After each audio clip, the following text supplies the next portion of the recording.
Hey guys, Johnny here from the Bash Bros podcast. Just wanted to jump on and say thank you for all the support that we've had for the last 18 months and going forward. We do have new sponsors on the podcast, Raw Sports Nutrition. You'll see those jumping up everywhere on our social media and on all our, on the podcast, etc. So there will be a discount code. I will announce that when we've got it. And yeah, if you could support the brand by using the discount codes, etc., would be much appreciated. And all the likes and shares and subscribes and all that good stuff does go a long way for us, because obviously with Dan and Ryan on the podcast, generally we do get demonetized and we do get sort of lowered down in the pecking order because of the content. So we need people to like and share to help push the algorithm, the old famous word algorithm. But yeah, it's actually true. So for us, yeah, we rely on people liking it, sharing it, and word of mouth and all that good stuff. So yeah, thanks for the support, and we'll keep doing what we're doing. Oh, Ryan, you exist? No, I've just been hiding. Been hiding, like the internet's gone down. So it's 2022. That's not happened. No, to be honest, mate, I was just in surgery having a sex change. That's just what it was. What, back? That conversation. Just adding length to it. Just adding girth. No one cares about length. That conversation we had on the Christmas special, wasn't it? Yeah, that's what made me think about it. But fuck it. Everyone's got length. Length's so 2021. Yeah. You want thickness. Yeah, thickness. Density. You want the density of the cock. Density builds immensity. Yeah, builds gapes. Yeah. How are you? Me, I'm all right. Good. Just all right, or fantastic, or? Yeah, no, just the middle. I'm in the middle. Yeah. I'm middle zoning. He's a bike wanker now. I thought it was a joke. No, I ride the bicycle now. So you've gone from getting your steps in to now biking everywhere. Yeah, I just do wheelies. Yeah, I'm like that guy who just does wheelies everywhere. Can you please joints and please record that. Mate, I thought about trying a wheelie and just thought, even falling from that height nowadays, I think I just break into 1,000 pieces. Not your lightweight, you'll be fine. Still double mine. Prick. Drew's just sat there patiently waiting for the opportunity. Like, I need questions. I'm just waiting for all personal jokes to end. Sorry. We'll involve you in a minute, Drew, don't worry. It wasn't that personal, it was just a bicycle. You have heard of those. It's not such an in-joke. You have a penis, I imagine, of some sorts. You could have got in on that. Loads of opportunity. Right, welcome back to Bash Bros podcast, episode 65. Yes, 65. I've been waiting for this. Ryan's actually graced us with his presence this week, which is nice. Hopefully, wearing the same top. Yes, mate. I don't have any other clothes. It's your podcast top. Remember, Dorian Yates was had a special top for chest, and Ryan's got a podcast top every time. That's a PT top. That's generic PT top. Yes. Nice. What? So this week's guest is none other than Drew Walker. If you're in the bodybuilding scene, you know who Drew is. He's been around forever and a day. I'll share his page. This is Drew's page. I feel like Drew looks exactly the same age as forever. Yeah. I don't think I have aged. I've just grown a beard. Oh, that's true. That helps. If I am there's lots. There's naked. That's nice. Yeah. That's not. I have to. Yeah. So I'm just going to bookmark that page. Was that a challenging wank then? No challenge involved, mate. I'm halfway there. Just from that snippet. I'm wondering how I sign up.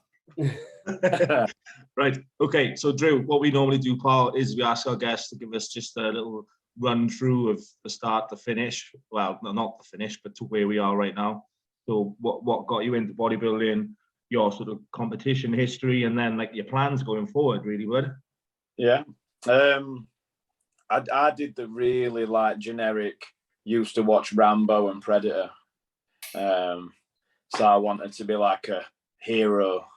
You are a hero. In my hero. Well, in some fashion. So that just led to weight training, and then I discovered that there were people like Jay Cutler. I think my dad bought me I've got a really supportive dad. He bought me an MD magazine for like my 15th birthday. Oh boy, what a guy!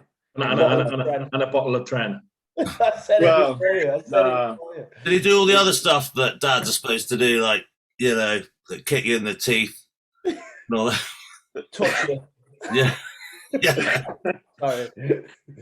No, he refrained from the teeth kicking. Yeah. Always. So then discovered, did the usual. Everyone goes to a gym in year 11 in England, don't they? It's like the thing to do. And then they were bodybuilders at the gym. So I trained for about 3 years before I competed, which is obviously not what people do nowadays. You have to compete first and then start training. Exactly. Oh, no, you have to put doing a show. Not even done a show. Doing. It's road to pro, which is the first show. Yeah. It was the picture of your first MD mag and road to pro starts here. YouTube channel. Yeah. Future IFBB pro. Standard. I'm so glad I didn't put that in my bio ever, because it would have just lingered round so long it would have been haunted by now. Oh no, you could have put IFBB competitor. When they haven't turned pro yet, they put competitor. They've done some amateur Olympia shows. There's still time to turn pro. You could go to Nepal or Madrid. Yeah, Madrid, Nepal. Yeah, I think there's a few others that hand out quite a few. Where bodybuilding doesn't exist.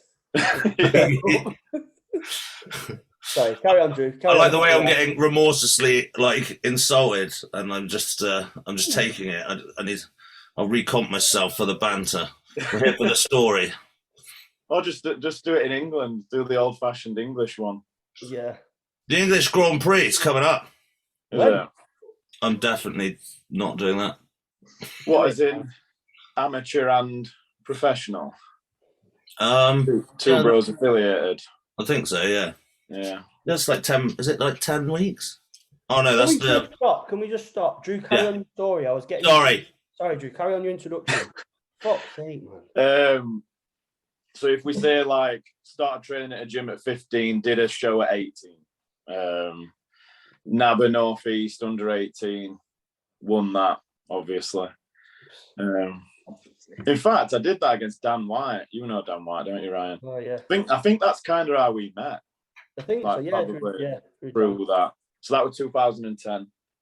Then I did NABBA UK 2010, and they used to do a novice Britain finals because they didn't have an under 18 class at the Britain, which is weird. Qualifiers and then not having the class at the Britain. So did those three. Took a couple of years off. Then I used to always switch from NABBA to UK BFF and stuff, which was probably a stupid idea at the time. Always did I always won a qualifier and then did terrible at finals. I still do that now. Well, can't even win qualifiers now, but so then UK BFF, did a UK BFF Britain, went back to NABBA England, NABBA Universe, NABBA UK. That was 2013. Still juniors. The next one after that will have been UK BFF again, 2014, 2015. Tore my pec in 2014, pec tear crew. Did a men's overall Open Yorkshire in 2015. I actually started doing better as a bloke after I tore my pec than I did as a junior, which were weird. Yeah, strange, but you can't really tell though your pec tear much anymore. It looked a hell of a lot better this year. Yeah. I did message you about it. Yeah, it is loads better than it used to be. Which is probably just a handful of different factors, and then just time. One of the things that's because I seem to be the go-to pec tear guy. If you've torn your pec, you've probably asked me, "How do I know I've torn my pec?" And I'm like, "Oh, probably can't move your arm." And They're like, oh yeah, I trained the next day, and I'm like, yeah, you didn't tear your pec. Sometimes people do, and there's different grades to tears, isn't there? Obviously, so and Yeah, types. mine was I bruised from this wrist, from there to my fucking hips. So yeah, it was fairly obvious that I tore my pec. You messaged Drew, and you're like, "Have I torn my pec?" No, I'm the I've torn my OG. torso. I'm the OG. I copied Johnny. Oh, okay. You messaged him and like, how do I do that? Yeah. And how did you do that? Flat bench? Mine. Yeah. Yeah, obviously. Yeah. Of course. Standard. That's why I still get people like, yeah, can I have flat bench in my program? I was like, you can, but just statistically. Well, I think it's a funny one because there is lots of people that perform lots of flat benches and don't tear the pec. And then, for example, I don't know, like Dave Titterton used to be a really good bodybuilder, still would be, is whatever. He tore his bicep pushing his kid on a swing. So it's like, you don't then go, simple. Yeah. Don't There's a lesson there. Yeah. Don't stand in kids' parks. But can we draw the line, because we've got the likes of Ryan Crowley then, so it's like one end of the scale to the other. Incline pressing though. Yeah. Oh yeah, a weight that he should never have been touching at any point. But which point of an arch in your back whilst doing an incline did it become flat again? Become flat. I always wondered this. I think it's any point of it is not allowed. Well, I think, Drew, we can honestly say that he made the best of that situation out of any of us from a pec tear. So we can't really give him a knock from talent. In what sense? Financially. So he's got like 1 million followers now, hasn't he? Yeah, mental. Yeah, but is that making the most of it? I don't know. Is it worth it? Unfortunately, these days it does transfer to cash. It's a job. If it transfers to so much cash, why did you have to set up a GoFundMe? Got a point, hasn't he? Well, actually, yeah, I think now he's so rich, he should pay them back. Well, it was an investment. I mean, the thing with GoFundMe is that's what they are, isn't it? You can't set one up yourself. Someone has to do it for you. And in his scenario, I think it was Larry Wheels. Yeah. Like Larry Wheels must be setting them up daily. Well, Larry Wheels is taking a percentage. He's making people bench. He's got shares in GoFundMe. Business plan. Yeah, it's like the new insurance fraud, isn't it? Yeah. I'll spot this guy and I'll get commission on his fund me. He's onto it. Go on, Larry. I like it. But if he's spotted him and he's got so much money, why not just pay for his mate's surgery? He's not his mate though, is he? Let's face it. Well, I don't know. That's how it's. Instagram said they were friends. Yeah. They were followed each other on Instagram. So it must be. Those are how I have friends. Yeah. Anyway, so then back to my competitive history. I then did 2017. I did quite a lot of PCA in 2017, which I really enjoyed. Then I had a couple of years off. I always try and have quite a big break. I think you've got to take a big break to improve. Then 2019, I set out to do NABBA, stuck to what I was going to do. NABBA Northeast, NABBA Britain, and then I won NABBA Worlds, and that's where they offered me the chance to do the NABBA Pro League through that. And then I rushed into the Pro Universe where Dan, did you qualify, take a card, and go into the Pro class, Dan? Yeah, I qualified at the the Universe. Yeah. So then I rushed into that a little bit. Again, I would never ever tell someone to do shows 6 months apart. I just think it's too much. It's twice as hard, and you seem to get half the return out of it. So, and then I wanted to do the NABBA Universe 2 years later in 2021, but when COVID came, NABBA just flat out didn't do shows. And you can get a buy though. Well, when it comes to the Pro League, actually, you can just go. Yeah, you should be able to just register your Pro membership and do the Pro class, which is actually leading on to that's what I've asked him if I can do this year. So that when's that this year? Should be November in Bradford again. So Because those shows went on, we've all got that little itch to try and do the IFBB Pro crack. So I had to go at Two Bros last year. But yeah, that takes us up to now. That's 11 years of competing. I've just turned 30, so Fuck. and I've got a gym. Oh yeah, you got a gym now, haven't you? Yeah. How are you finding that? Got a gym for nearly 3 years now. Yeah, how are you finding it? Hard, really hard. In what sense? The hours that it's open, the days that it's open, like 7 days a week. There's only really 2 days a year that we shut. I'm very, if you want something doing right, you do it yourself. So I struggle to hand the reins over and be like, yeah, excellent type thing. So and even say you want to go away at a weekend, or like we've got a wedding next weekend, I've got to staff the gym, and it's hard. Like I wouldn't go back, I wouldn't undo it, but it's a lot harder than working 40 hours Monday to Friday and clocking out on a Friday and going, see you Monday. I remember 3 years ago, there was a rumor that you were coming down to South Wales to live and work with Cardiff Sports Nutrition. And then literally like that, I seen that you bought a gym. So obviously that wasn't the case. No, that's just a rumor. That Maybe the work was a quick turnaround. It was like, hey, can you put this in your butthole? Yeah, it were a one-time thing. Go and visit Colombia. Your butthole's massive. Yes. And then you just bought a gym off that. Wow. There we go. He knows. Yeah. Never lie. No, the actual story behind that was I really like Mark Robinson. I always liked what Mark did in like the UK BFF days. I always liked CSN. Who was it at the time? It was someone that was involved in anabolic designs that put me onto him. I don't know if it were actually Luke Hume. Yeah, it would have been Luke Hume. Yeah.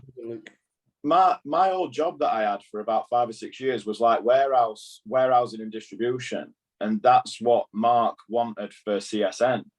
So I drove to Wales to see him with the idea of kind of being like a warehouse manager for him.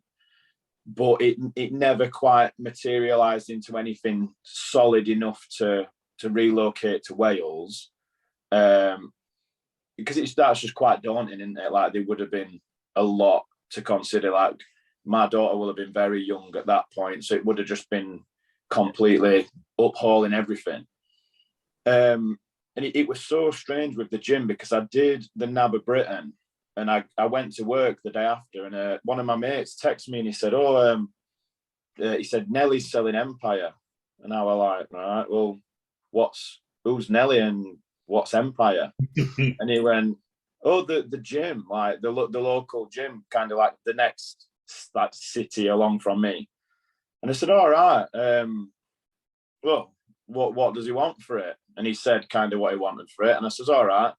It used to be in an Indian with a bar. It had a bar in the middle of it. They used to serve people beer. What a gym. Honestly, yeah, me or you would probably shut the bar, but they thought, no, this is... We're on to something. Yeah. The USP. Yeah. No one's doing this. So me being me said, is it still in that Indian? And he said, oh, no, he's moved it to an industrial unit. And I've always had this like really stupid, I want an industrial unit with a roller shutter door. Like, it must be like a Venice Beach thing. And Gary Lister had a gym like that. And I like the industrial units for the gyms. So he said, oh, no, he's moved it to an industrial unit. Had a look on social media, went down to see him, asked a bit about it. And I rang my wife and said, there's a gym for sale near us. What do you think? And like most wives would be like, oh, you're not buying a gym. But she were like, yeah, just quit your job and buy it. And I was like, sound. Yes, let's go. Yeah, so I did. Like, it was just such a weird time in my life. But it's mad how it's panned out, really. How's it like? Does it impede your training? Because most of my mates who own gyms say they can't stand training once they've been in the gym all day, or they go to I go to a different gym to train. No, I'm probably the opposite to that with training. I can't really train anywhere else because I've picked certain pieces that I really like. a lot of the guys there are serious enough to not be too, not like talk, trying, not, I don't want to sound like I don't want people to talk to me, but You don't. not take the piss. Yeah. I don't want to sound like I don't want them to talk to me, but I don't. Yeah. You Not- don't have to do the guy Sister Nino on them. Yeah. Yeah. I bit of a applaud branch that. warrior. I applaud it. Well, so from that point of view, I prefer training there, but I thought getting a gym would make bodybuilding easier, and it hasn't. It's probably made it in terms of the commitment that it takes, like 7 days a week, 2 days off a year. It's always, when it's your business and it's your unit, there's always something to go wrong. Like even when we had lockdowns, people were like, "Oh, what are you doing with yourself?" And I'm like, there's like a water leak at gym and my water bill's $2,000, so I'm trying to sort that out every single day. They were always something. So I think when people think, "Oh, I want to get a gym," they think of it like Dorian having Temple, which he didn't need any members. There was no water ball because there was no water. Yeah, the people that trained there just kind of looked after it. It seemed, and he closed it when he trained, and then he fucked off. yeah. Like when people think they go, "I'm going to buy a gym," that's how it's going to work. But if you actually need it to be a business, then it's different, isn't it? Like anything that's yours that you've got to look after, there's always more. There's always something you can do better. It's the never-ending story, isn't it? I think there's a couple of really good ways to do it. I don't know whether you guys know Ricky Moore at 1RM at Leeds. Yeah, I know Ricky, yeah. His is kind of like a private PT 50-50 split type deal. So he kind of earns money without having it's open 80 hours a week and it requires a member of staff on minimum wage for 80 hours a week, or more than minimum wage if you can justify that. Or then you've got like Matt Tofton, I think he has his gym not staffed, but it's key entry. Yeah. But then you kind of lose the shakes and the supplements on the till and the personal vibe that you get at a gym like that as opposed to a corporate number gym. So I think there's pros and cons to them all. If I was to do another one, I would probably try and go down the private PT facility. That's similar to like Frontline. Have you been there? No, I don't know that They one. do exactly the same. The membership's like £80 a month, but then they only have like 10 people in the building at one time. But the PTs obviously all the money. They've got all. That's a good idea. It's like PT in itself. You can undervalue yourself.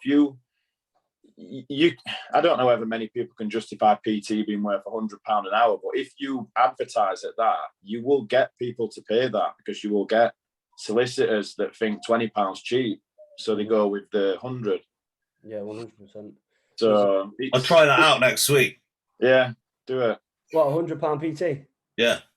You're cheap, Dan, for you, that. Yeah, well, I'll just try it out, but it's up. That's your first one. It's the taster. What, £100? The next one's $5,000, and I might have given you smack during your session, so you have to come back. I think you did that to me when my face went red. Yeah, that was amazing. You went redder than me. That was the only reason I did it. Smack or some smack. To have someone redder than me. I just wanted that, just once.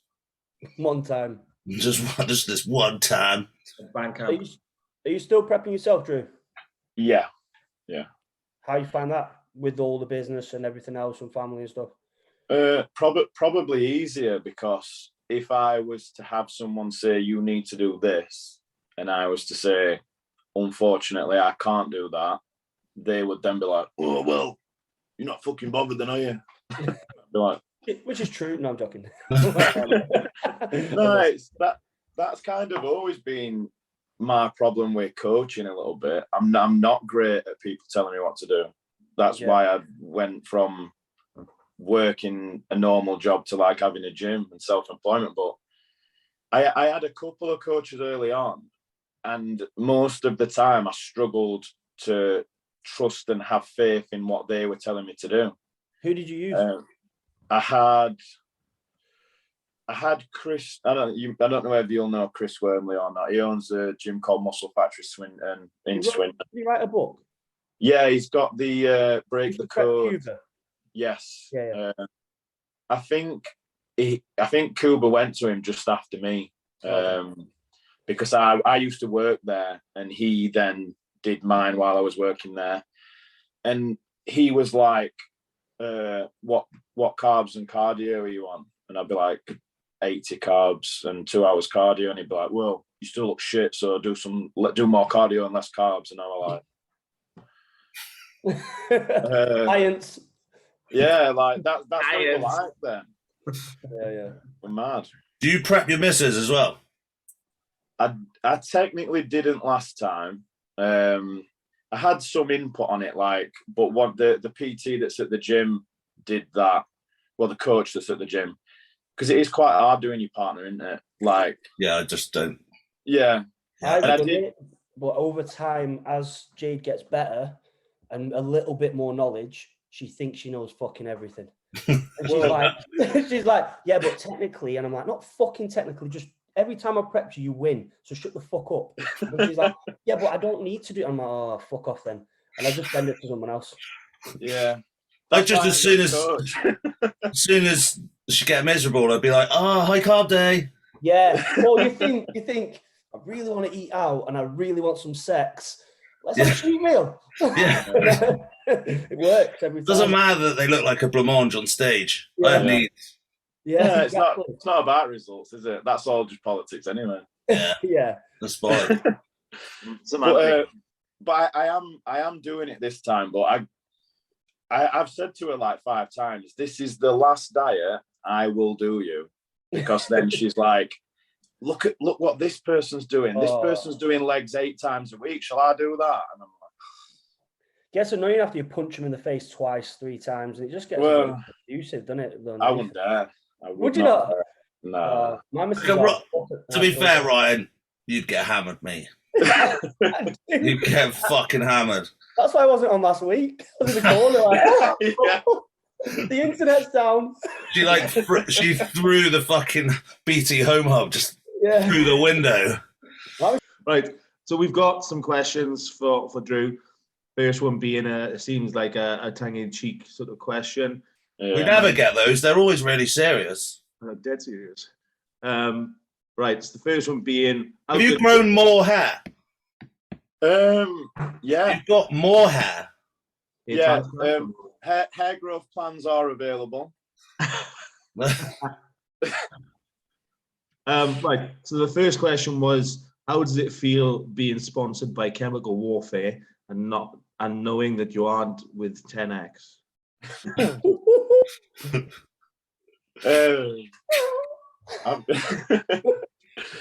It's so funny, isn't it? It is really funny. Well, first things first, I love being with Chemical Warfare. I would have never have known you were sponsored by Chemical No? Warfare. It's not even got anything in it. That was a Ryan Crowley moment. Yeah. Oh, what, this? Yeah, he used to do the product placement on every podcast. Yeah. Oh, he didn't. Yes. Have you seen? Nice. These things, shriveled grapes. Use code DAM10. Yeah. Yeah, I mean, I went with Chemical because what they were doing at the time, I really liked the owner, and I wanted to do like a lot of media, and the media stuff they were doing really good. And I just the guy who owns Chemical is second to none with products, in my opinion. He does. They make a lot of other people's products, a lot of the brands that people potentially like do or don't know. Yeah, probably. I literally wouldn't be surprised. But I ain't got anything against 10X. I think it's is it just Justin owns 10X? I don't think he owns it. I think he's just you can. I didn't know whether he was one of the guys, but like my personal experiences with Justin have always been wicked. Like, he's dead supportive. I think he's potentially trying to get me on 10X, but he's still nice. Why would he not? Exactly. Well, it's business. He'll say that to you. He's very honest. He's like, look, I want good people on the brand. So it is what it is at that point. We all would want people with our brand, wouldn't we, that we think are going to benefit it. So, but I heard a rumor that Justin only messages the women or the handsome men. Hey. Well, the ones that took it in between the legs. What was that, mate? There was that scandal, wasn't there, when it started off like something happened, and then in the end, people were just trolling it by just inventing stories like, "Yeah, he made me suck him off in the toilet." It just got completely out of hand, and people were like taking it seriously. I did regret sharing that story. To be fair, mate, people went in on it. It was fucking amazing, and everyone was like, "God, have you seen this?" And I was like, "That didn't happen. He's actually having a laugh." It did. It was the period where they did the show in the field, weren't it? Everyone I think everyone was trying to troll him, weren't they? The two bros. Everyone was trying to. Which I don't really get, because the Gypsy Camp Classic. But yeah, it just is what it is, isn't it? Like, well, you can just not do it. You could just not go. This is it. If you want to be a pro, they own the pro card. So. And most of the people that moaning were never going to get one anyway, so they just moved to the EFI, FRM, BM. Yeah, I mean, don't get me wrong.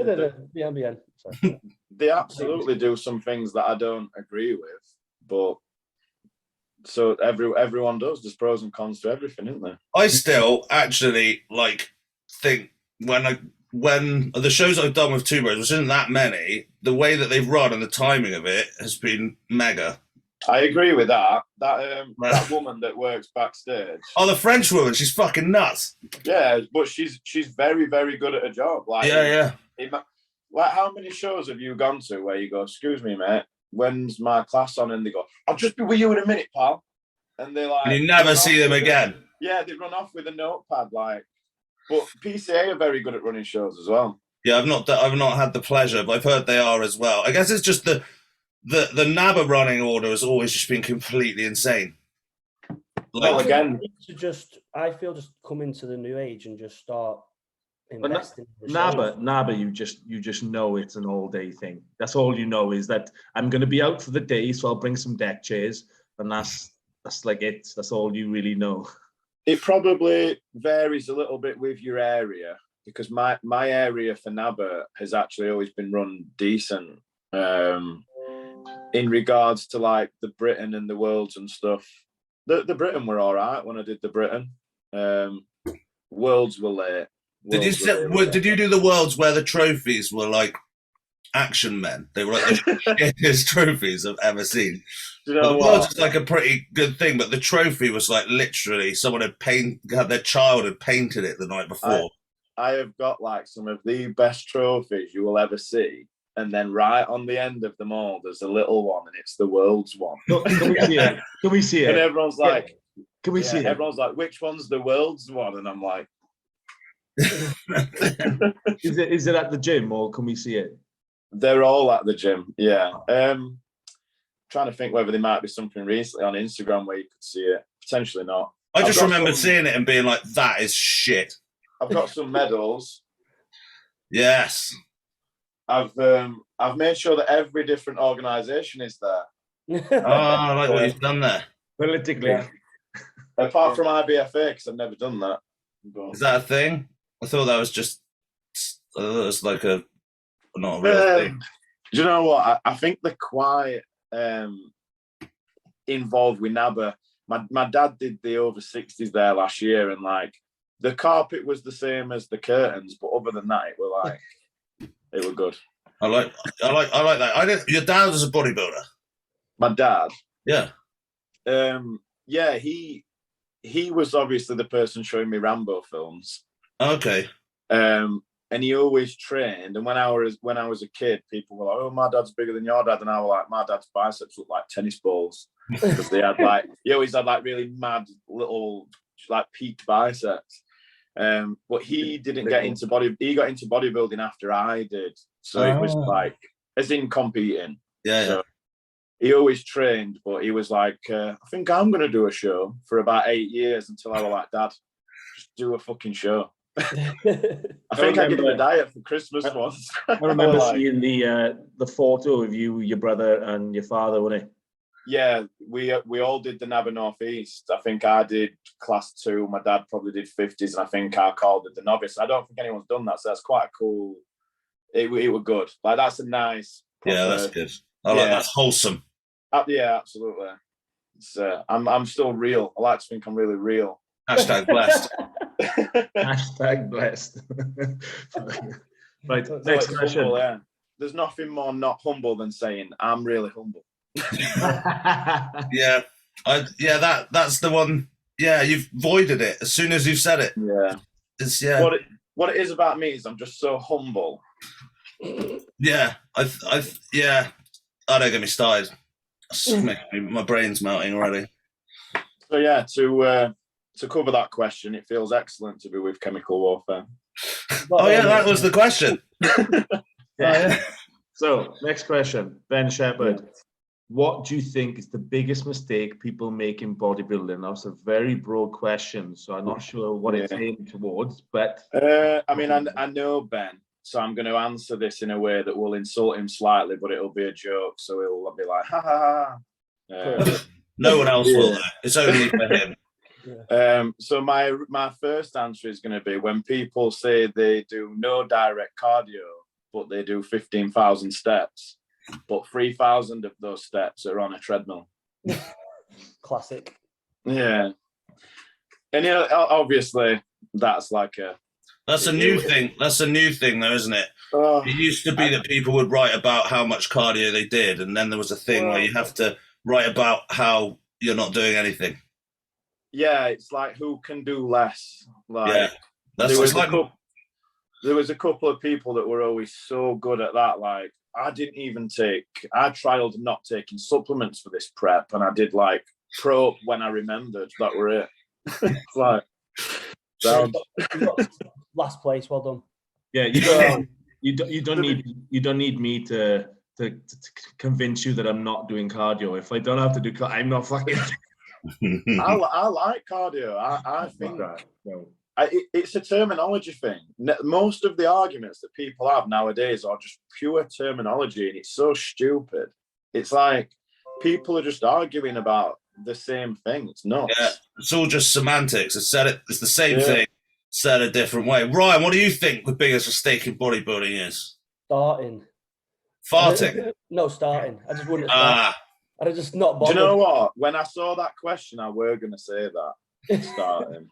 You stole his joke, Ryan. What I think it is a lot of people now are just trying to use big words and argue over things that are not really arguable. Like, they're just literally going on, trying to outdo each other. And it's mostly coaches, actual online coaches, where they're like, I'm going to deploy this and I'm going to implement this. And a lot of it just comes from the way, say, like Joe at, what's his name, Physique Collective, is it? And like Callum and this, that, and the other, and they all talking with long words, and then everybody starts fucking thinking they're an online coach if they speak like that, rather than just saying it how it is. Literally, it is. Rather than just, it used to be a time where you just do more clen, 2 more times more clen, and now it has to be a big fucking spiel about it. Yeah, the thing is also usually quoted like they're like, oh, I thought I'd just jump on here and share my thing that I'm reading off someone else's stuff and not even tell you where I got it from, so I can use all words. You literally like hermaphrodite. Whenever there's like a see more button on Instagram, there's a problem. Oh yeah, I've never pressed that. Right. Yeah, I thought they just typed see more. Yeah. I wondered that I thought it was like a typo, like an iPhone thing, like when you try and join my website. Gotcha. Yeah. I would say probably a bit similar to that. And what my opinion is a little bit controversial, that I think one of the biggest factors in bodybuilding is genetics. And I think one of the biggest problems is trying loads of stupid shit because you can't accept that the basics will get you to your maximum. If you just carried on doing the basics consistently over and over again, you will get to your maximum. But we've all got that little itch that we're like, oh, Hanny Rambod's just brought FST7 out, so I'm going to look like Jay Cutler now because I've done FST7. Yeah. Just keep training and eating and do cardio. Like, don't take loads of crap. Like that. I still think that the biggest mistake is still the misconception of surrounding yourself with positive people. When actually, like, I just think that that's just bollocks. Yeah. Okay, yeah, positive people that aren't like actual cunts, but people just telling you that because they can't be fucked to argue with you because you're fat or whatever, just tell you that you're amazing until you create this narrative, and then you forget to do any work because you've created this narrative. Like, well, the thing is about me is something that's arse, and you just. I'm not sure whether that's what people mean by surround yourself with positive people.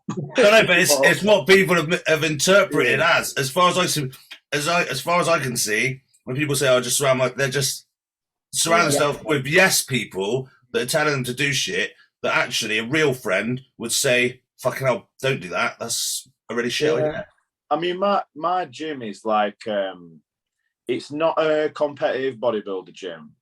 There's like it's a minority that compete in bodybuilding. So if you diet for like 4 weeks and you're 12 weeks out, everyone's like, you can't get any leaner, can you? And you're like, yeah. I'm like, I've got like a stone to go. So like, I know what you mean. If I just stayed in that environment, I was like, yeah, I'm ready. Like, it wouldn't be productive. You do sometimes need someone to go, yeah, you look all right, mate, but your arse is fat, so keep cracking on, turn it up a little bit. Like, yeah, I agree, definitely. Surround yourself with no people. Yeah. Well, and the only positive people should be HIV positive. Yeah. I get a little bit reclusive as I get through a prep, and I do find it quite productive. I don't think that's a you thing. That's an everything thing. I think most people, like, I remember like the worst thing that like happened to me in prep was I was like 1 week out and someone in the gym went, "Oh, you look great. What are you, like 3 weeks out?" And I was like, "Oh!" And it was like a bus driver who went to the gym once a month. Some guy said to me, "Oh, Jesus, you've lost a lot of weight." I said, "Yeah." I said, "It just comes easier to some people." And I was like, "What?" Yeah. For 16 weeks, you prick. It's easy for you. You're always in the gym. Yeah. I had one guy, I remember, right, I was like 2 weeks out from a show and I was deadlifting and I was literally at the top of the movement. The guy walked up to my face and went, "Hey, John. And I was like trying to look past him, put the fucking bar down. "Oh, what the fuck do you want? You don't have to be so rude." I was like, "Oh, don't, just don't." You have to try not. You have to try and not be. Just get the big headphones. Just get big headphones. Or pretend to be blind. Yeah, just deadlift against like a wall. Yeah. You're just like, then no one can bother you. Yeah, that's not a bad plan. Do we have some more questions? We do. Let me just have a look. Right, next one. Liam Payne Ritchie. Do you think a holding period before a diet to settle into a weight, e.g. moving food to maintenance before dropping down is necessary or a waste of time? I'm just going to say a waste of time. He's got that from Josh Bridgman, hasn't he? Is that I presumed when I read it that, not that it was from that person, but that must be something that someone is like saying. That's what Josh is doing. To be fair, that's what Cal's doing with him. I've never done it, but I see. Depending on who's doing it, I almost always do that because most people that want to lose weight come to me eating fuck all food, and I know with a bit of structure and a bit more, if they haven't already had one, I can manipulate them to get through more food and process more food. Because most people, if it's just a lifestyle person, especially a woman, come to you and they're eating absolutely nothing and they want to lose weight. So usually my first step would be to try and feed them so they can actually, so their body's like not just eating its own muscle. I was looking at that purely from a bodybuilding point of view. Is it general? I think he is talking bodybuilding. Oh, fuck off then. What I always try and do is be as big as I can before I diet, with the idea that should be the highest amount of muscle that I can carry. That's it. Is that way? So you do the prep, say you're like clean or whatever, and then you go straight into a cut as soon as you start? Well, see, that's where a lot of the rules go out of the window with competitive bodybuilding, don't they? Like, would you start a prep on a maintenance phase, or would you want to be at your big? I think what I've done in the past is, if I've been pushing anabolics and then I need to obviously clear out before a fucking prep, I'm going to have, say, 10 weeks to 12 weeks where I'm probably going to hold that body weight at whatever that maintenance calories is, rather than me still pushing as higher food as I was when I was on pushing a full cycle. Do you know what I mean? Yeah, but then in that 10 to 12 week, do you not feel you would potentially lose some tissue? Yeah, so you'd be fatter. You're going to drop some muscle, aren't you? Yeah, so my idea would be I want to carry the maximum muscle I can prior to a prep. So what does that look like? Not much. But like this, how is the setup? So I imagine that you don't stay on cycle forever. Well, I would have probably got my periodization out of the way prior to that point, as in I would have had some time off, then I would have pushed a small growing phase and then gone straight into a diet. Yeah, that makes sense. But if you were to advise a lifestyle client that, you wouldn't advise them that, because what you've got then is you've got this maybe a 4-week grow, a 16-week prep, and then because it's a rebound, we're obviously going to push a rebound. So then it's like 20 weeks and you start into, 24, sorry. But then it's competitive bodybuilding, isn't it? Like this whole, I'm sure when we all started, we all heard the whole on as long as you're off thing. That's not going to get serious progress from bodybuilding, is it? I think the underlying issue here comes back to what you said in one of your opening statements, Drew, is I think people are too quick to try and compete again. So they're looking for these tips and tricks of how best to start. But the biggest thing I've learned since I've competed last in 2019, I got myself to a bigger weight and just held it for that much longer now, that I feel like I've made more progress purely just from doing that and not thinking about anything else. All these people are just trying to push up and then come straight back down. And ultimately, we all know how much of that's actually going to stick. It varies on your genetics, but in real terms, you know, for maximum progress, you want to stay up heavy and normalize that weight as long as you can, really. Yeah. I mean, in terms of phases, I generally have a growing phase, a fat loss phase, and then I'm in a recovery phase. They're about my 3 phases, really. Like, I probably wouldn't do a maintenance before a prep, but like I have a problem with these maintenance things, because how can you 100% say what your maintenance calories are? No, I'm saying, like, example, you've got. Are we arguing now about the term recovery and maintenance? Because now I'm semantically like, say, for example, using a growing phase, how Yeah. long would that growing phase be? Because that's going to lead straight. Say you're on a 20-week growing phase, that's going to lead straight into a prep, isn't it? Surely. Well, You wouldn't it stay may on not cycle be. the whole time. It may not be 20 weeks. It would maybe be a smaller one prior to a prep. But again, it depends on timings. I generally work backwards from a show. I always do a long prep because I'm not the easiest loser. I don't get in super condition really easy. So I prefer to do a longer prep. And like I said, I would probably do 4 weeks before that, where I was on a very good regimented plan, but with the intention of potentially putting a bit of tissue on before the diet. No, I agree. I think we're kind of arguing about the maintenance and recovery phase. In my mind, is the same thing.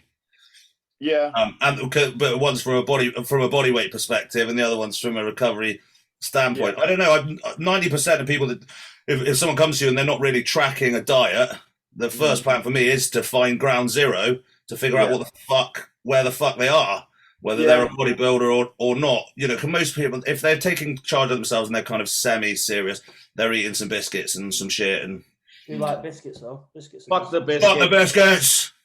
But I do quite a similar thing to Drew. But the first part of my prep is a push. Yeah. But the whole thing is 20 weeks. Yeah. I think that's. But I think it's obviously all dependent on what sort of body type you are. I think I can get away with that because I can push really heavy, and as soon as my body goes, oh, we're losing weight, it just goes, I can do that. And then so everyone's fucking different, I guess. And then if I'm like having a phase before, then it's the recovery thing. All I'm trying to do is really not get fat. That's pretty much it. Let's throw a spanner in the works then, because this is a taboo, not taboo subject, but everyone. Talking about what's your views on mini cuts, Drew? No, I don't like it. I love that simple. No. I just think.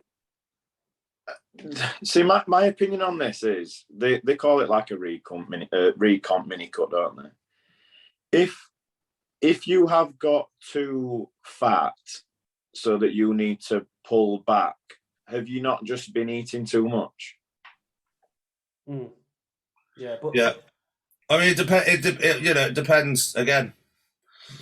I mean, I'm not really into the I'm going to eat as much as I can until I can't tie my shoes and struggle to get upstairs type thing. But then I'm not very big. I'm not very big either, so that might be why. But I think that you're right. The mini cut thing is like you've done a bulk, and from your bulk you've gone straight into a deficit.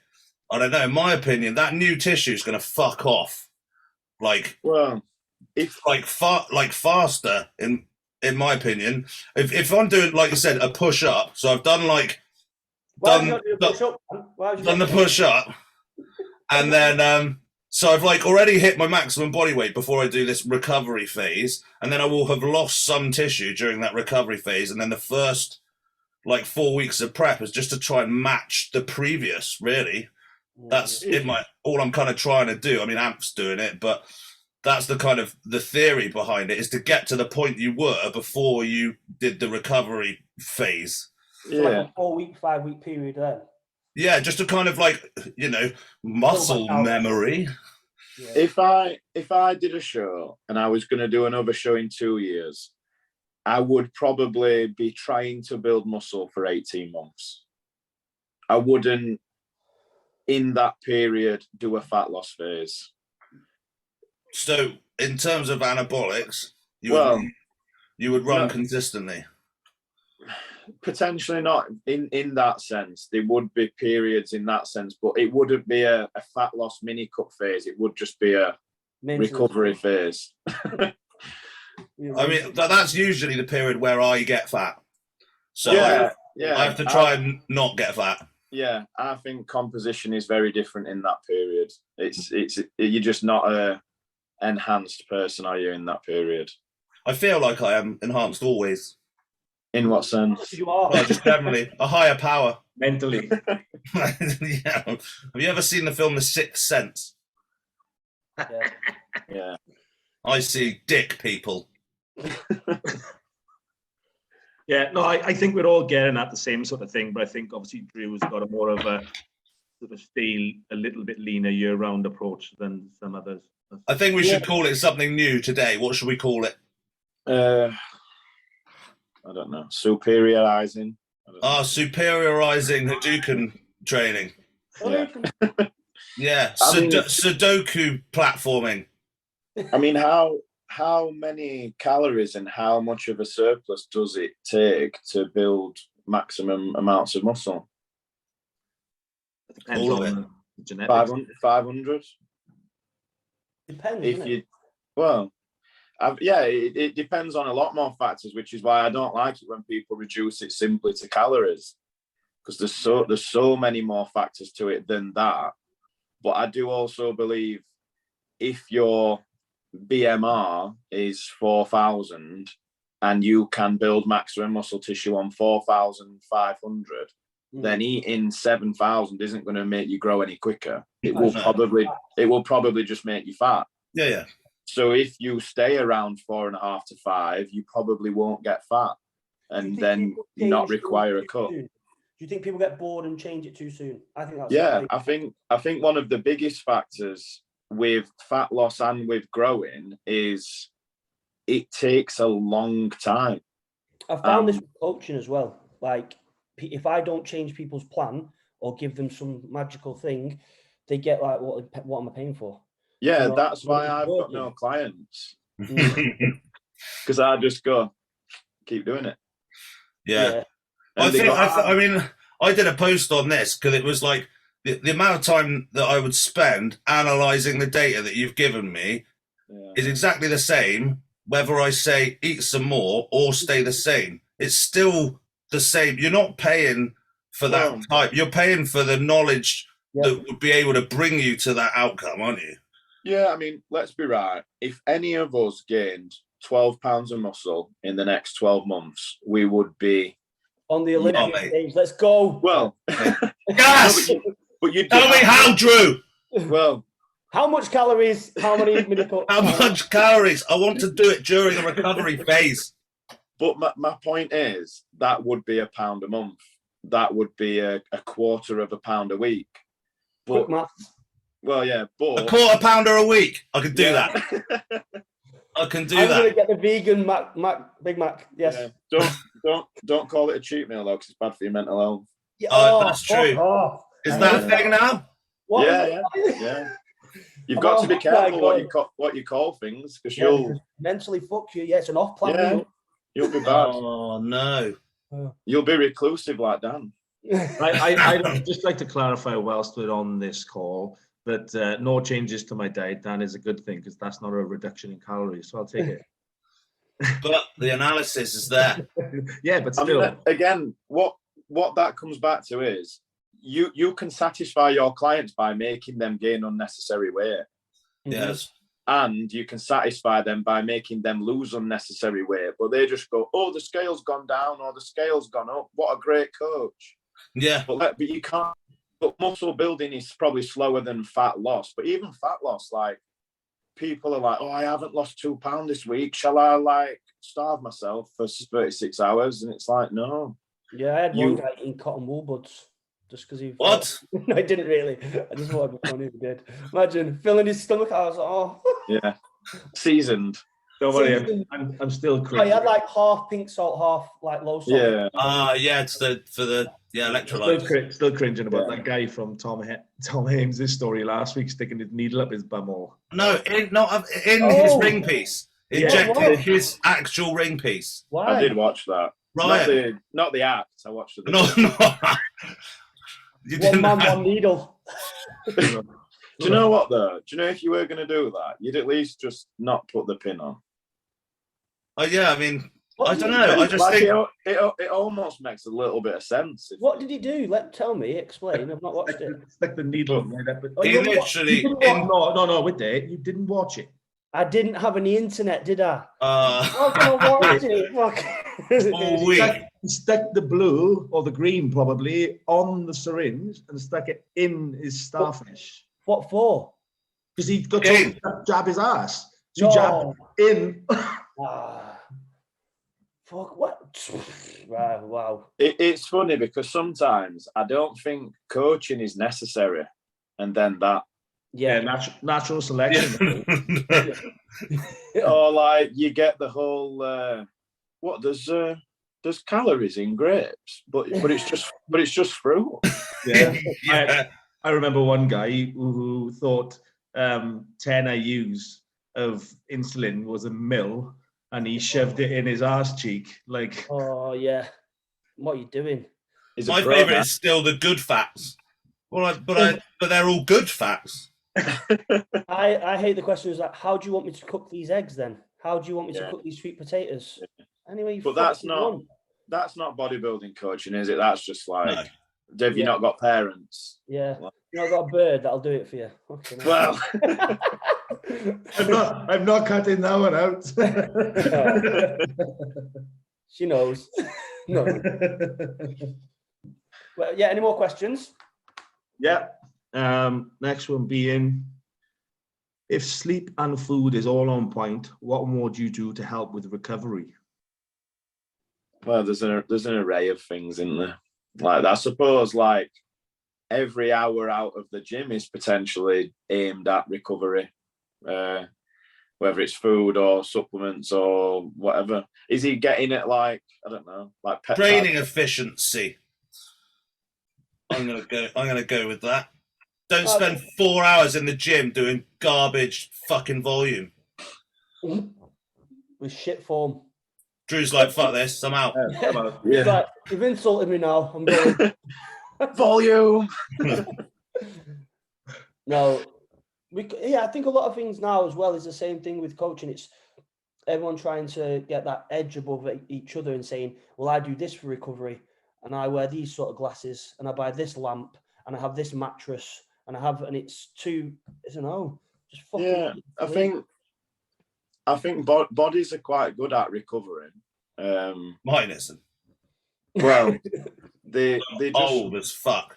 They just restore glycogen naturally over a period. So eat carbs. Oh, he said his diet was on point. Well, he's covered it. He'll be all right. He'll be all right. Basically, train as hard as you can, and if, like, for a couple of weeks on the trot, all of your lifts go down, train a bit less. Yeah. But what if you only do one set though? And what do you do then? Just not train? Yeah. Well, what, one set a day? You go in, you do one set, and you leave. Yeah, it's dog crap. I think if you do that and then you do and you're not recovering, you've got cancer. You should go to the doctor. Yeah. I do get the volume thing. I sometimes think more volume maybe achieves the same result with less risk. I think low volume sometimes lends itself to high risk. Says the pec tech guy. I didn't learn my lesson, Drew. Well, again, look. People say about my pec, it looks better than it ever has. I do higher volume for my chest now. Mine doesn't. But exactly. I mean, you like low volume. The thing is like volume has a negative correlation to intensity, and so I kind of agree with Drew that if you drop the intensity down and the risk and then you could add more volume for the same result. We're talking levels here, Dan. Are we talking Jack Thorburn? Or I don't think anyone should train like Jack Thorburn unless like they've got Parkinson's. But I think this goes back to the whole mistake that bodybuilders make. You go, but Jay Cutler does volume.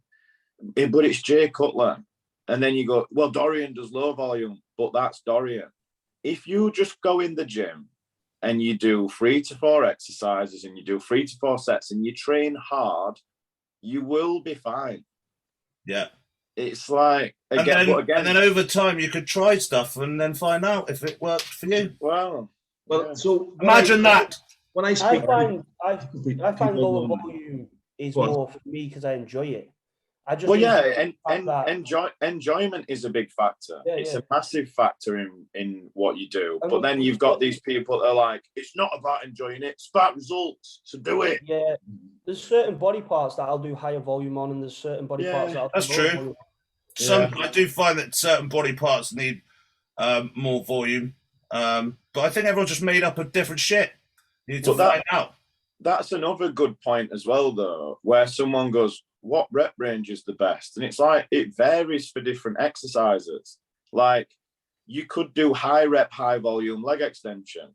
Then you could do lower rep, lower volume barbell squat because it's a multi-joint compound exercise that lends itself to that. Like, and again, it's not just, I think a lot of the time there isn't straight cut answers. But people, absolutes, aren't they? Yeah, everyone wants an extreme. That's why. That's the thing that sells, is the extreme version, whatever it is. But a straight answer also sells as well, whereas a lot of the honest answers don't really sell, which again is where a lot of the problems come in. Like, it's so much easier to go, right, we're going to put you on this many calories, this training split because yours is shit. Like, it just gets them to sign up. Have you tried to sign up before, Drew? Yeah. You've done Ryan's questionnaire. From my point of view, is that basically he's asking about if you've got your food and your rest in place. Ultimately, you've got to use a bit of common sense. If your rotation brings round a body part and you're still sore as fuck and you can barely move, just don't train it that day. You've got to push it till a day that you feel fully recovered, unless if you feel like you've 100% got the nutrition and the rest nailed, then that means you're just training too frequently. You should be you should be progressing. That's the main thing. Because you don't want to just recover, you want to gain as well. Gaining happens after recovery. If you're not progressing, then something's up. You're either only just getting to recovery or you're not even getting there. So performance for me is the marker. And Yeah, no, if but you that was just based. I'm just thinking of basics. So, like for example, like people speak to me and they say, "Should I train legs twice a week?" I'm like, "Well, it depends." I don't understand how that would happen. I just But then people's recovery is some people are better than others, but then it Yeah. also comes down to their training intensity as well. So, yeah. you know, and again, go on. I mean, with the training, I think you should train your whatever body part as often as you fucking can that you can recover from. Like, I do everything once a week because there's no fucking way on God's earth I could do them more frequently. I managed to do them once every 5 days at one point, and then but that was the limit. And that was actually when I was like on prep, so I was probably not training quite as hard. Well, in my head I was, because I was like, you know, beast mode. He could try intrasurgeons from chemical warfare. There's No, the answer. Supplements, essential amino acids. I mean, everyone bangs on about glutamine. I'm not the biggest glutamine fan. I think it's probably has a bit of a place. Sleep, well, he sleeps on point, so he doesn't need sleep supplements. Yeah, supplements, training, rest. Then, like Dan says, assess his training frequency and volume potentially if he's still struggling. But I still try and get sore. I still want to be sore. After. Just not before. You don't want to still be sore the next time you're going for the same thing. Yeah, I generally like once per week for body parts. Again, for that reason. If I train chest, I expect it to be sore for a couple of days. Same with back, same with legs. One thing I've learned with clients over the years that I've had is that some of the people just can't harness that intensity in a training session. You have to give them the additional frequency because they just won't make progress otherwise. Yeah. I'm the same. I'm exactly the same with volume. Like some clients, they come to train with me and I'll say, we'll do one set, like similar to what we did with legs. We'll do one set and our one set is a very different to their one set. Yeah. So I have to give them additional volume just purely because they can't muster, like they haven't got the training experience to bring that intensity about. Yeah. They'll get the results early on anyway. If they're new, then you know they don't really need to go that far because it's just new. They'll get the free gains at the beginning. Let's go back to that. Oh, I love that. When you question whether it goes on I've got this theory that we all get to about 80-90% of our potential in about 2 to 3 years. And then after that, it's just like pulling teeth. I mean, you look back at any of our physiques 5 years ago, and they're similar-ish, but then go 5 years before that, and they're like astronomically increased. Like you get that massive. Look at me. And then you've got people like that Justin Shear in America that's like, oh yeah, I fell off a skateboard, so I did a bit of training and now I'm I hate those fucking. I agree.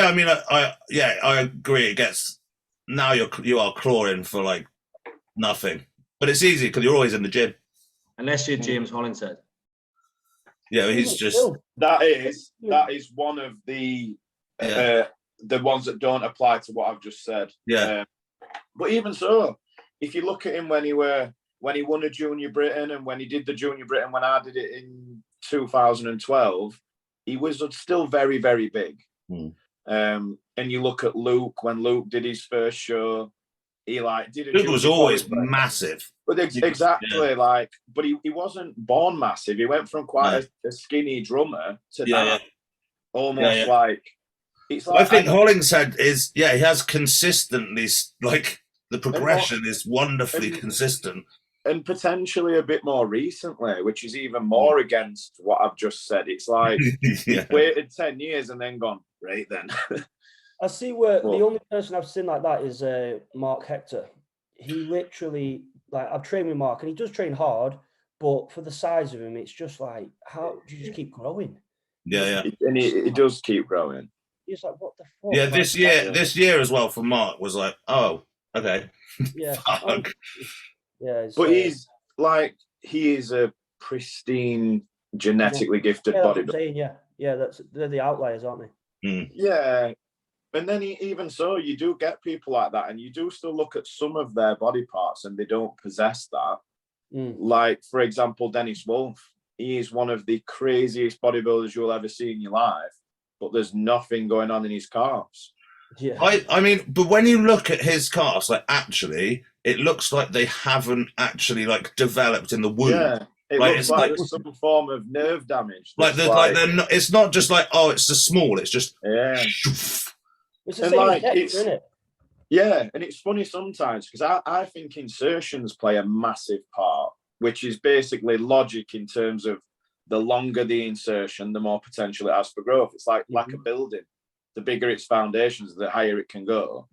Sometimes you see some body parts that are terrible and the insertion's there and you're like, what's not getting to that body part that is stopping that body part? Because you're not telling me they don't know how. Like, you're not telling me Dennis Wolf never met anyone that went, here, mate. Those are a bit shit. Yeah, your negatives are a bit quick. Yeah. Well, Sean Roden had no triceps. And it's like, he definitely would have tried everything to do that. Like 100%. Yeah, so again, what is that? Is it insertion? Is it fibers? Is it spine, nerve, Maintenance connection? phases. I reckon maintenance phases. Yeah, so they didn't do enough quadriplegic gliding. It's funny with Sean Roden because I saw him once. He did a seminar at Maz Body at Middlesbrough, and he was like, "Yeah, I'll do it, but don't ask me to take my jacket off." Because he used to do the Kevin Levrone 6 off, 6 on thing, and he was just like, "Yeah, just don't look at me." Don't even look at me. Yeah, and then 6 months later, oh yeah, I just want Olympia. Right. What a boy. Right. So Dan, I'm waiting for you to do the public service announcement for people for if they're wondering if they're one of the genetic elite, how would they know? Yeah. If you're one of the genetic elite and you're wondering, you're not. That's it. Simple as. If you've gone, I wonder if you're not. That's good. Because you've when already won everything. You've already. When it really hits home with me when someone turns pro in like 2 years and then they just quit and they're like, oh no, it's shit. I don't want to do it. And then a couple of years later they go, yeah, I'm going to win a pro show. Yeah. And you're like, yeah, the worst one is like Samson gets offended if we tell him that his genetics are like fucking superior to everyone. He's like, no, I work harder. well, no, you have genetics. Does Samson work harder? I don't know Samson personally, but I reckon he works the same amount of hard. He just trained for 3 years and won a pro card. And he weighed about 4 stone when he started. I actually really, really like Samson's physique. I think it's unreal. Yeah, it is. He's going to do some damage in this, Arnold. And you've got like, I don't want to name drop people, although I've already done it loads. You would. Like I've seen Nathan say that genetics don't matter, but then he wins a pro show and he's like, yeah, I did a 6-week diet and had a cheat meal with ice cream every other day. Yeah. And you're like, man, no one else can do that. Nathan came into our gym and I was like, oh, he's like, yeah, I'm not eating today. I was like, all right, he's like, got a carb drink, and then he picked up an energy drink thinking it was carbs. Like, bless him. It was like 3, and then he literally put like 120 key aside on the shoulder press. I was like, I'll just spot us on this, right? I just was like, I was like, you haven't eaten. Yeah, just get pumped. The reps were the smallest rep range, just picking shit up, like side laterals or 40s. Okay. I was like, what? What a freak. Maybe that's why he can do ice cream cheat meals. He's just genetic freak. Body in the body. Yeah. Doesn't even try. It's one of those things, like the people who are telling you that genetics don't matter are the ones that have the genetics. That's give us some. If they don't matter so much, why just fucking give them us? Yeah, share them out. They don't want to undermine their work. No one's saying they don't work hard. It's just it's just that you're gonna end up better than I could ever be, even if It's hard though, because if you really get into that, you just quit. Yeah. Well, you have to figure it out. Because you'd look at Samson before he started, he literally weighed 8 stone. No one would have looked at him anywhere and gone, you've got what it takes. He had to go and try it out and then a lot of us like tried it out, and the first bit was like, maybe, you know, like this is going really well, maybe this could carry on forever. Then it doesn't, and then we're already trapped, and accidentally our whole life is about it. Yeah. And we're trying to make the best of it because we found out that we liked it, and even if we don't, we've forgotten any other sort of life. But where is the line these days? This is what I was wondering. Like, there's plenty of guys I see on social media. You look at them; they've gone through that sort of early stage where they've had the massive gains, and then they still look fucking dreadful. But then they're applying themselves to a really big degree, like going through all of the drug protocols and the food and this, and they micro fucking dosing everything and this, that, and then like these days you're not allowed to say, mate, just find a new hobby. You're killing yourself for nothing, really. And like, where's the line? At that point, if that person is happy, then that's fine.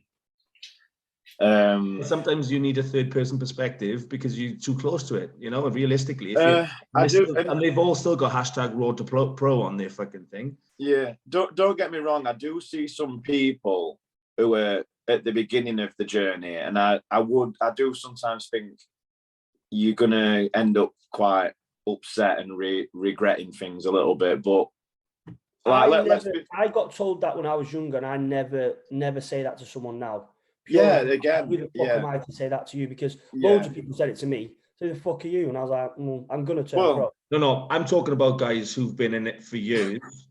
I'm talking about, like, you know, the guys I'm talking about, right? You're a different kettle of fish. You've always had insane legs, and you've always had, you know, a work ethic. He wants me on next week. That's what he wants. I was just gonna say, we've all achieved all right things in bodybuilding. Where would you all put yourselves on a genetic scale of 0 to 100? Yeah, that's the point, because we're talking about genetics. We must have some amount. Well, you're Mr. Universe. You're an IFBB pro. Johnny's won shows. Yeah, so it's got to be. I don't know. Probably like in the middle somewhere. I feel like I think maybe a bit higher than the middle. I always say maybe 70 to 80. The thing is, but your hundreds are your like.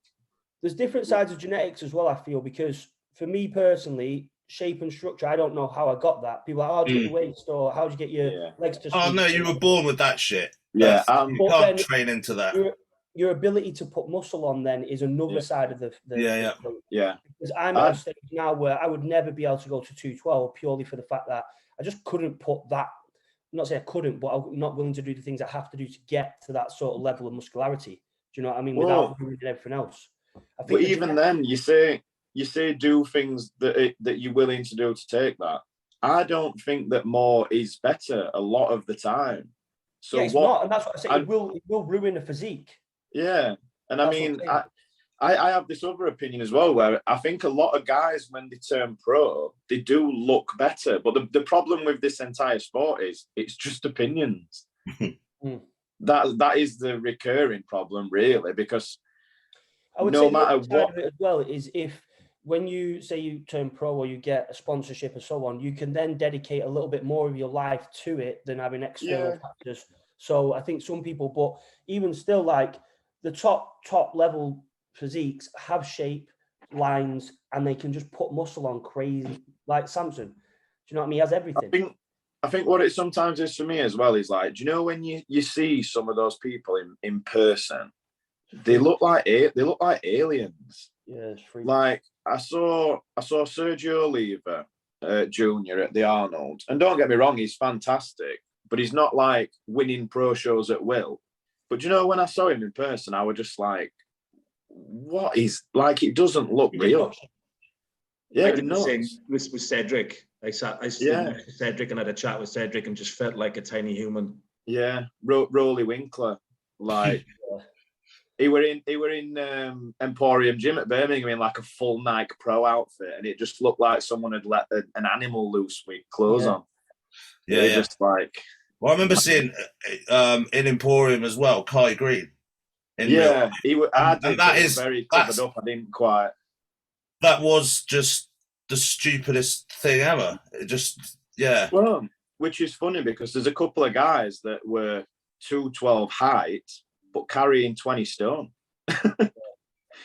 And like I speak to Ryan Terry a little bit, and he spent a bit of time with William Bonac because they were both USN. Yeah, I saw him in real life. Yeah, and William Bonac will say to Ryan, "I can't believe how much you eat." And look at the difference in the physique, like. Yeah. But to be fair, Bonac is like a pygmy. Like he is like, I didn't realize how short he was. Well, again, I actually saw him in real life, but I don't see. I always talk about William as probably like the most muscular person like right now in terms of like it just absolutely insane. I've always liked his physique. His torso's like a bit short if you want to be a complete cunt about it, but like in terms of muscle on frame, how the fuck could you do more than that? And insane aesthetics as well. Yeah, very good conditioning, like unbelievable, and really consistent. You can almost count on him being in condition every single show. Do you remember when Zach Khan was like the fucking massive guy, and then everybody talked about how bad his appetite was? He was fucking mental. The guy used to eat the fucking bikini girl diet and walked around like a fucking absolute monster. Well, again, this reverts back to how much do you have to eat to build your maximum muscle? Like, I get people all the time, they're like, I can't, I'm force feeding myself, I can't eat any more food. And I'm like, that is just your body telling you that you have ate enough food, unfortunately. Like, what can I take to eat more food? It's like, mate, you will get fat. Yep, agreed. Dan's there thinking, no. I'm like, yeah, I have absolutely no appetite ever. Well, but how many calories do you manage to eat at your size?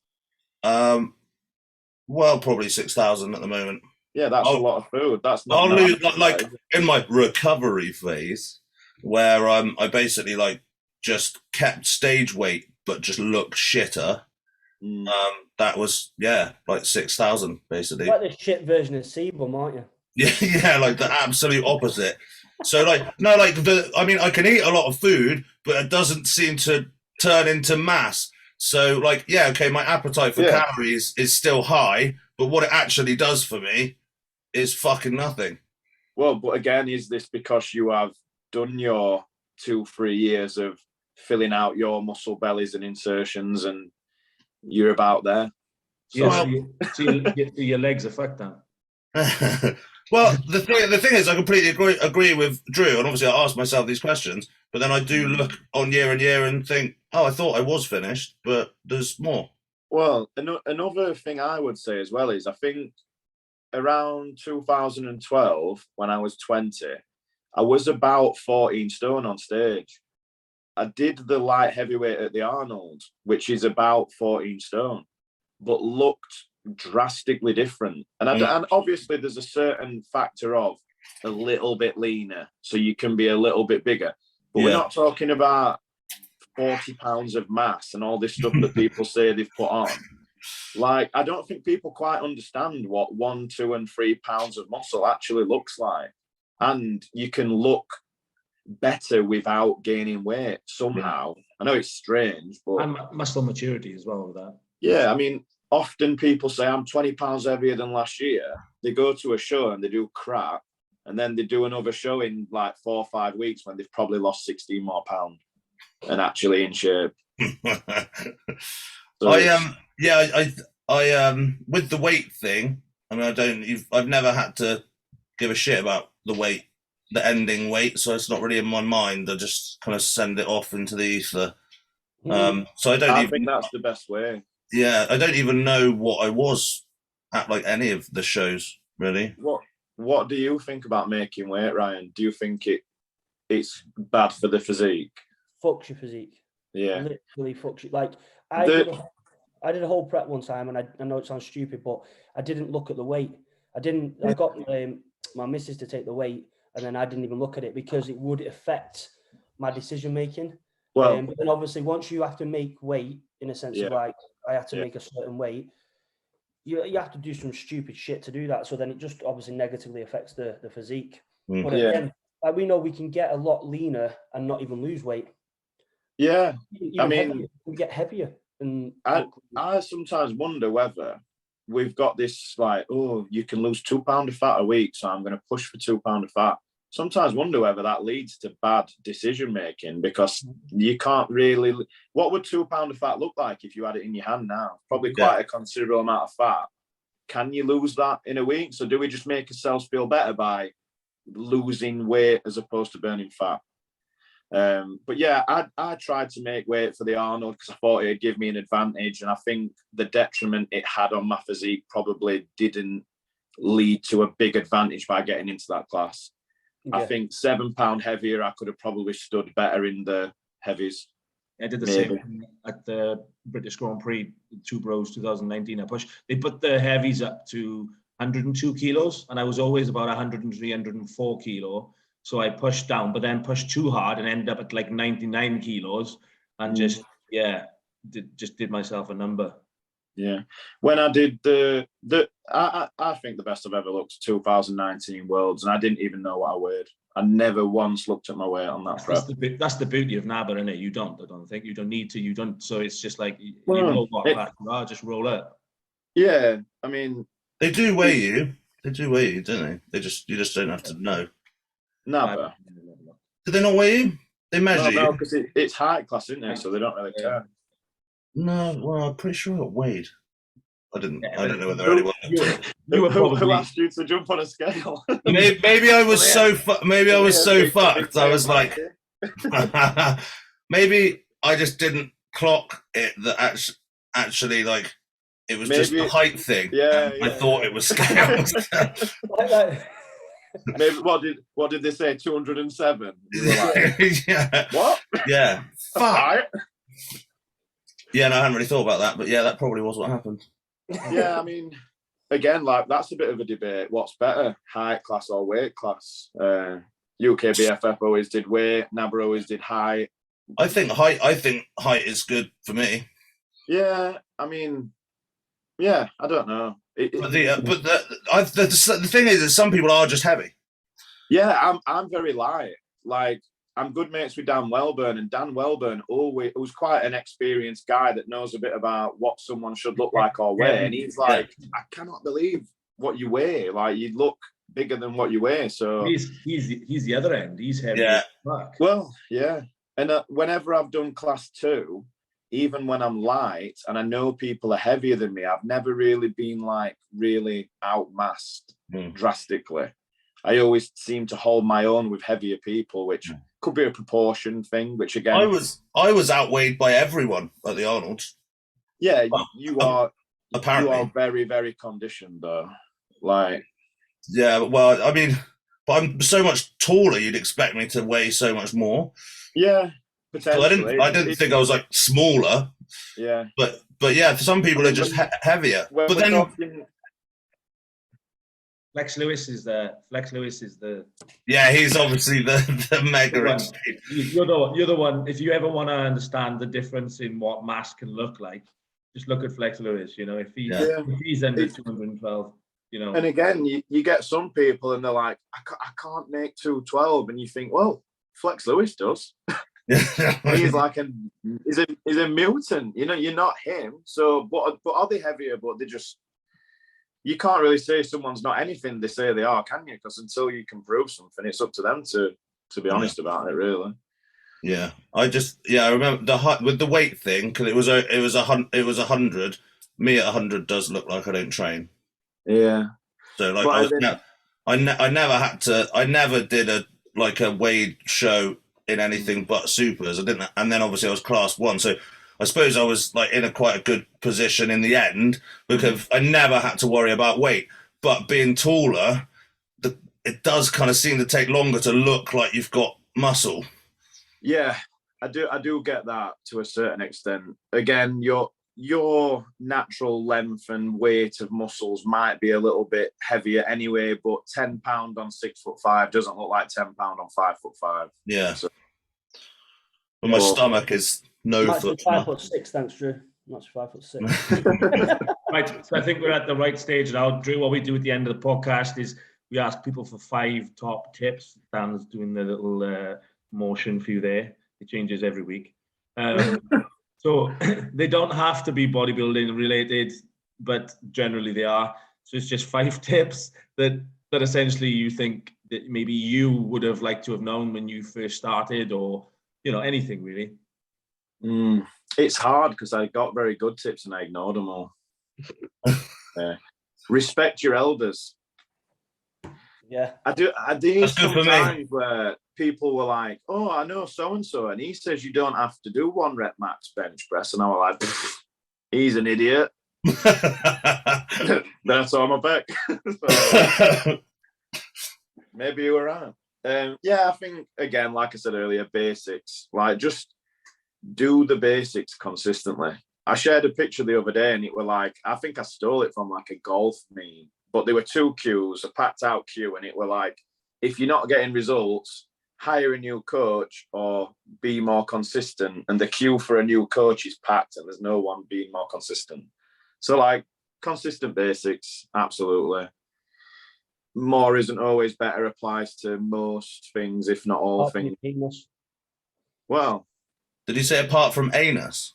No, no, he likes bigger penis. obviously. Work hard, eat your vitamins, play by the rules. Fucking hell, churning them out. What are we on now? Like 10?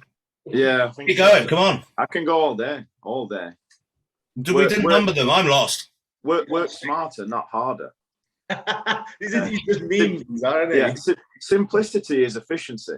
I can do this all day. Okay, well, let's call it a day then. Yeah. I love it.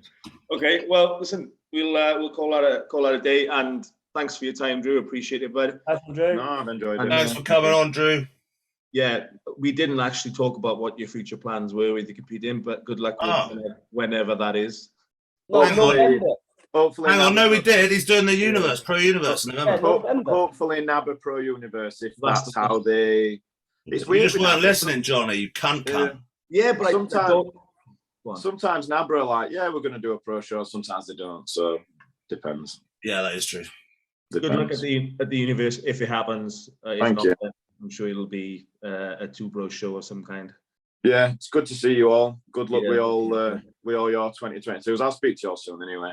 Yeah, man. Catch you on the scene, bro. Thanks, Jeff. Cheers, guys.